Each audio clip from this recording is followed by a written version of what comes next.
high signal, right?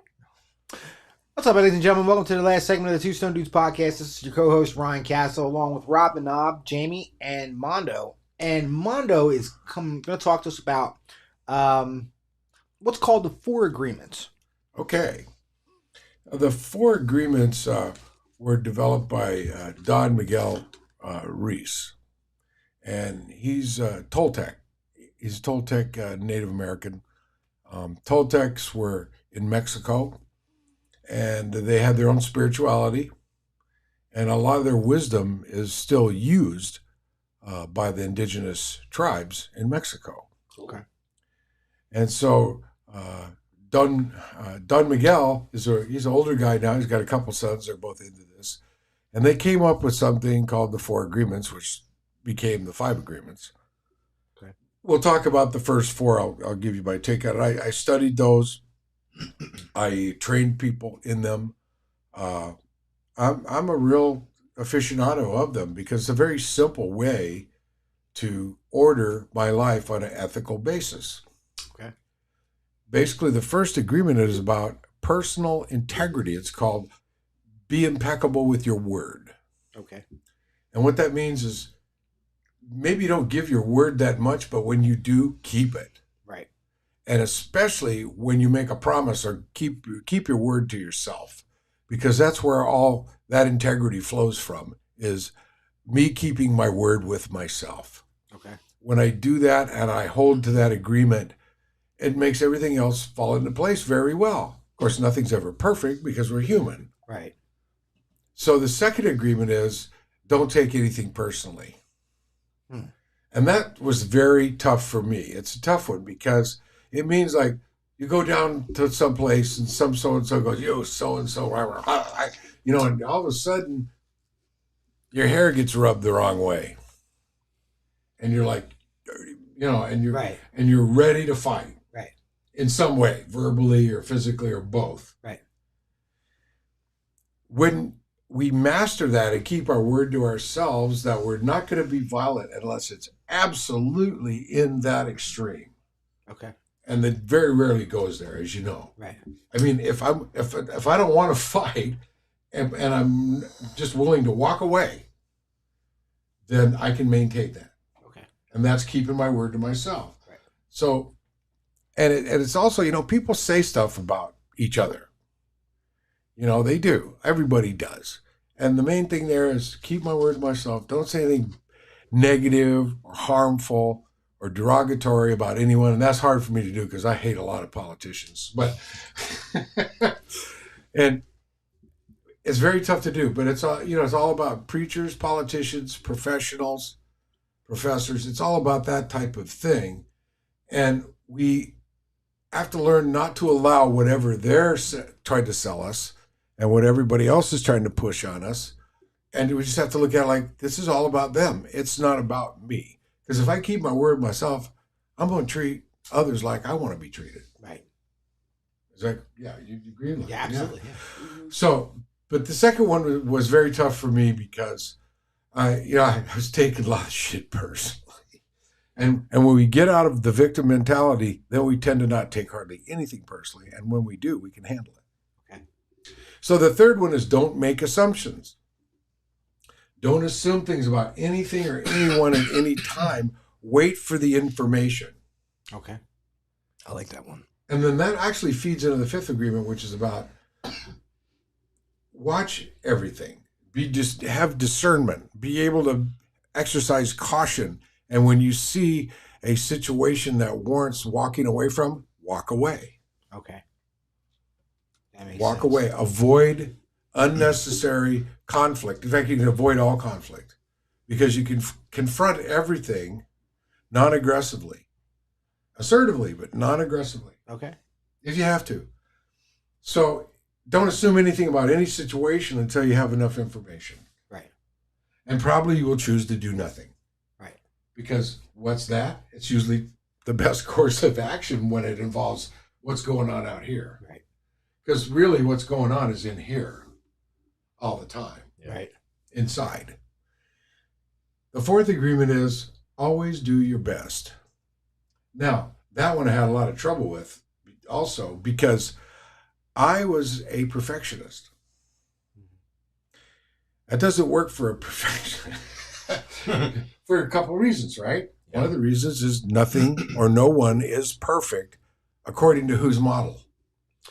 Yo, I'll tell you what, I'm a lazy motherfucker, and it's just as hard to me. To what? To not beat up on yourself? Yeah.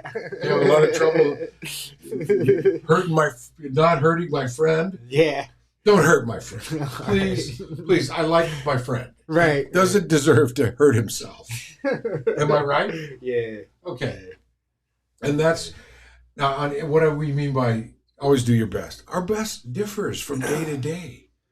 You know, like, it's on a lot of different levels. Let's say physically, I'm really fucked up. Okay. So I'm only going to do my best with what I have to work with, correct? Correct. Yes. And, you know, it's true on all kinds of levels, intellectual, spiritual, emotional. You know, emotionally, I might be shut down. Right. Somebody close to me is asking us, some family member or a lover or ex-lover is asking for compassion and love and kindness. And I'm like, you know what? Get somebody else. But if I'm going to keep my word to myself and treat others how I want to be treated, what do I do? I go ahead and fold and go, okay, what do you need? Right. What do you think I can give you? You know, and that's actually good. That's a practice thing. And I don't expect. See, another great thing about all of this is, especially number 2, is not expecting things of people. Right. Have no expectation. Right. Because what you see is what you get. Right. And that's reality. And like that person is only going to give you probably the best of what they have. Everyone, I think, pretty much, and I had a hard time with this, everyone is doing their best all the time. Okay. It's just that sometimes we don't have, we're 50% of what we were yesterday. I can see that. And once to see if I'm going to, treat myself the way I want others to treat me, right, I better be nice to this guy. Okay. And here's another thing that I learned outside of that. There's a book I always recommend because it's a real simple one. It's good to read for everybody. It's called Man's Search for Meaning by Viktor Frankl. Okay. It's a classic. It's about a Jew who was in a concentration camp. Oh, wow. And he was a psychologist. He was a psychiatrist, actually, a medical doctor, a psychologist imprisoned by the Nazis. That last name Finkel fits the entire description of Frankl. Yeah, Viktor Frankl. Yeah. And it's a very famous book, obviously. It's very, very famous, especially in self-development. Right. And he learned you could get through anything with your attitude. Yeah. And so, meanwhile, you got to have something to look forward to.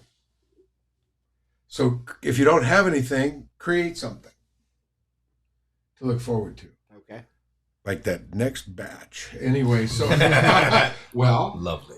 Nice. Right. My friends are going to be here. Whatever. There's always, it seems like for me, there's always something to look forward to. Right. Keeps me going. That's cool. So that's basically the 4 agreements. Keep your word. Don't have to give it a lot. If you know you're not going to attempt or make an effort to maintain it, don't give your word. Right. Most importantly, keep my word with myself. That's about integrity. Right. That's the principle. Living by what I believe in. Okay. And then don't take anything personally. It's tough. We can learn to do it if we do number 1 very well. If we do number 1, get very everything else falls in place. Don't make assumptions and always do your best. That's something I got to do when I feel like I'm attacked by somebody. I have to go, it's not about me. It's about them. It's about how they feel. And how they feel is none of my business. Feelings. Yeah. How they feel about me is none of my fucking business, man. Well, you remember the Codependency Movement. Fucking feelings. Yeah. You remember the Codependency Movement. Yeah. One of the things they used to say in Codependency Movement was... Smoke a blunt. That's it. Claudia Black and Melody Beatty. Melody Beatty wrote the book Codependent No More. One of the things they said was, what you think, what you say, what you do or you don't do, it's about you. It's not about me. Right. To the converse, what I think, what I say, what I do or don't do, that's about me. Right.